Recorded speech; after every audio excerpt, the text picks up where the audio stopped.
welcome to our explainer. Today, we are diving deep into a chapter where everything our hero Jock thought was real just completely comes crashing down. We're going to explore a secret that has haunted her family for generations and a confession that, well, it's going to change her future forever. So, just imagine that for a second. This is the exact, totally bewildering position Jack finds herself in at the start of Chapter 83. She is convinced that weeks have passed on this harrowing, life-changing journey, but the world around her, everyone in it, is insisting it's only been 2 days. All right, so the chapter just throws us right into the deep end with Jack. There are no easy answers waiting for her. Just this overwhelming sense of confusion and a body that's so weak it can barely even function after her surreal experience in the tower. She wakes up in her own bed, which should be a comfort, right? But nothing feels safe. Her body is just failing her. She's so dehydrated she can barely even whisper for water.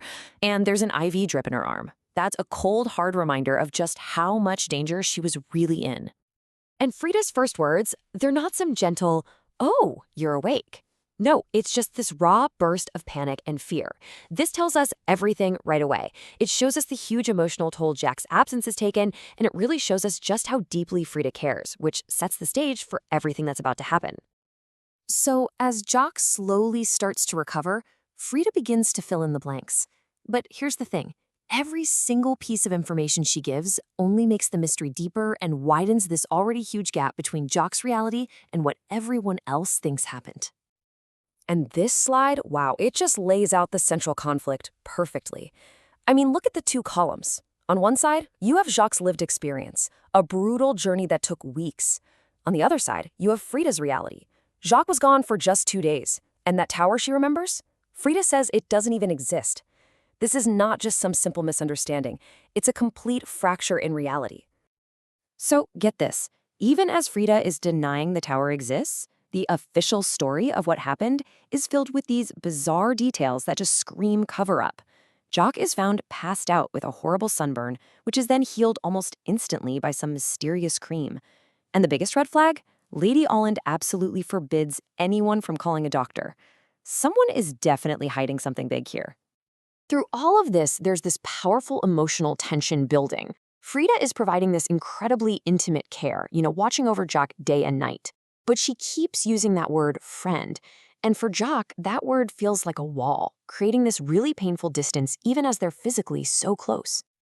All this secrecy, all this confusion, it's all building to this one explosive confrontation when Jock's grandmother, Lady Holland, shows up. Her arrival is the catalyst, the spark that finally forces the truth about this mysterious tower out into the open. So Lady Holland walks in, sees Frida in Jacques' bed, and immediately calls her a little tart. But Jacques, she fires back instantly, fiercely defending Frida. And that moment right there completely shifts the power dynamic in the room. This newfound strength empowers Jacques to stop just asking questions and start demanding answers. And this right here is the heart of the secret. It illustrates it so well. Jacques isn't delusional. She is just the latest in a long line of family members who've been haunted by this impossible place. Her great-grandfather saw it and vanished off the face of the earth. Her grandfather Henry became obsessed with it. So the tower isn't a figment of her imagination, it's a dark family inheritance.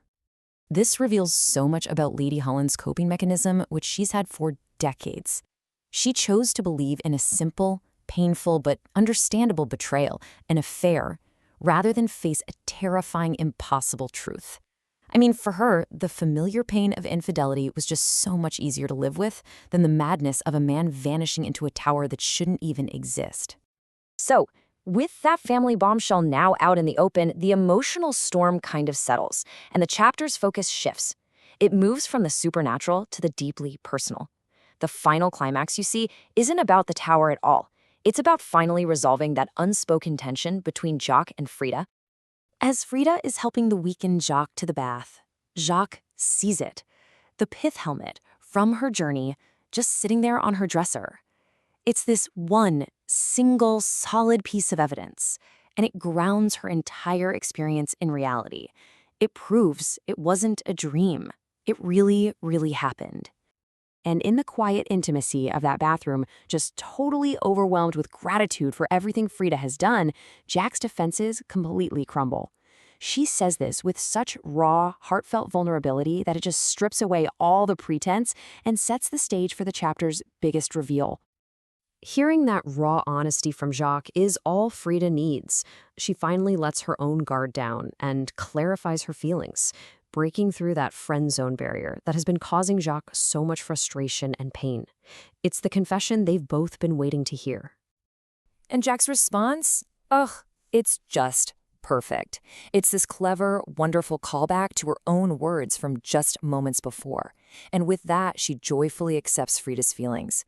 It's this beautiful moment where their new relationship is cemented, not with some big drama, but with wit and warmth and just total understanding.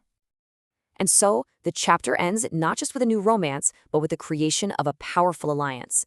Jacques now has proof she has a family history, and most importantly, she has a partner ready to face the impossible mystery of the tower right alongside her. The real journey, it seems, is just beginning.